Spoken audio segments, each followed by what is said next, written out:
Hello guys, അപ്പോൾ ഇന്നത്തെ നമ്മുടെ വീഡിയോ ഞാൻ എടുക്കുന്നത് ബേക്കൽ ബീച്ച് പാർക്കിൽ നിന്നിട്ടാണ്.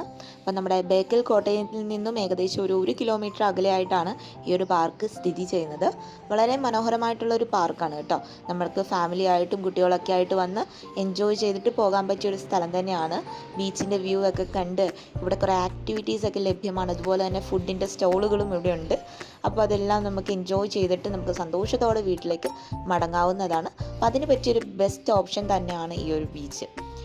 അതുകൂടാതെ പലതരം സഫാരികളും ഇവിടെ ലഭ്യമാണ്. കുതിര സഫാരി, അതുപോലെ തന്നെ ഒട്ടക സഫാരി, ഇതൊക്കെ ഇവിടെ ലഭ്യമാണ്.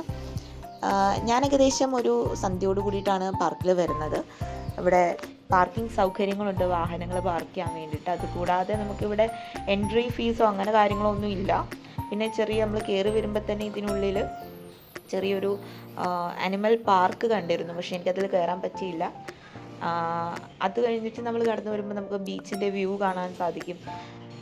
അപ്പോൾ നമ്മുടെ ജോലി തിരക്കുകളൊക്കെ മാറ്റി വെച്ചിട്ട് ഒരു ദിവസത്തേക്ക് നമുക്ക് ഫാമിലി ആയിട്ടും ഫ്രണ്ട്സായിട്ടും ഒക്കെ വന്ന് ടൈം സ്പെൻഡ് ചെയ്യാൻ പറ്റിയ ഒരു ബെസ്റ്റ് ഓപ്ഷനാണ് ഈ ഒരു പാർക്ക്. ഭയങ്കര രസമാണ് കേട്ടോ. സന്ധ്യാസമയത്ത് വന്നു കഴിഞ്ഞ് കഴിഞ്ഞാൽ ഇവിടുത്തെ വ്യൂ കാണാൻ എൻ്റെ അമ്പോ ഒരു രക്ഷയില്ല, നല്ല രസമാണ്.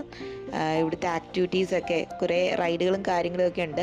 അപ്പോൾ അവിടുത്തെ ലൈറ്റിങ്സും സെറ്റിങ്സും ഒക്കെ ഓണാക്കി കഴിയുമ്പം കുറച്ചുകൂടെ ഭംഗിയാണ് കാണാൻ വേണ്ടിയിട്ട്. ഫുഡ് സ്റ്റാൾസൊക്കെ ലഭ്യമാണ്. ഫുഡ് സ്റ്റാൾസിൽ നല്ല ഫുഡും കാര്യങ്ങളും ഒക്കെ ഉണ്ട്. ഞങ്ങൾ ടേസ്റ്റ് ചെയ്ത് നോക്കിയിരുന്നു, ഞങ്ങൾക്ക് ഇഷ്ടമായി കേട്ടോ. അപ്പോൾ ഇത്രയൊക്കെയുള്ളൂ നമ്മുടെ വീഡിയോ. ഞങ്ങളുടെ വീഡിയോ ഇഷ്ടമായെങ്കിൽ തീർച്ചയായിട്ടും ലൈക്ക് ചെയ്യുക, ഷെയർ ചെയ്യുക, സബ്സ്ക്രൈബ് ചെയ്യുക, ഞങ്ങളെ സപ്പോർട്ട് ചെയ്യുക. അപ്പോൾ മറ്റൊരു വീഡിയോ ആയിട്ട് വീണ്ടും വരുന്നതായിരിക്കും. ഈ സ്ഥലത്തിൻ്റെ ലൊക്കേഷനും ഇതിനെ പറ്റിയിട്ടുള്ള ഡീറ്റെയിൽസും ഒക്കെ നമ്മൾ ഡിസ്ക്രിപ്ഷൻ ബോക്സിൽ കമൻറ്റ് ചെയ്ത് ഇടുന്നതായിരിക്കും. അപ്പോൾ അതെല്ലാവരും ഒന്ന് ചെക്കൗട്ട് ചെയ്യുക. പോകാൻ താല്പര്യമുള്ളവർ പോകുക. അപ്പോൾ thanks for watching. Bye bye.